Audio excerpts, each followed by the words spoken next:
అందరికీ praise lord. ఇక్కడ చూస్తున్నారు కదా, ఈ పెద్ద మనిషి గ్రుడ్డివాడై ఉండి బైబిల్ని ఎలా చదువుతున్నాడో చూడండి. కానీ మనము కళ్ళుండి కూడా అన్నీ ఉండి కూడా బైబిల్ని చదవలేకపోతున్నాం. ఇతన్ని చూసి మీరే ఆలోచించండి. అని ఇతనే ఈ రీతిగా చదవగలిగితే మనము కన్నున్న వాళ్ళము, అన్నీ బాగున్న వాళ్ళము. ఒకసారి మనల్ని పరిశీలించుకుందాం. దేశంలో కరువు కలుగగా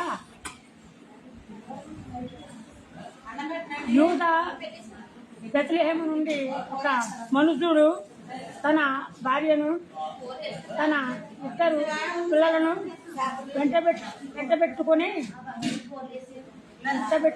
మోయాబు దేశమునకు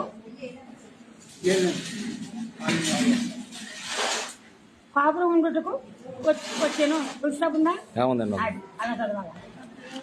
ఇప్పుడు మీకు అర్థమైంది బాగా. ఎందుకంటే ఈ బైబిల్ కూడా తప్పులు చదివే వాళ్ళు ఉంటారు.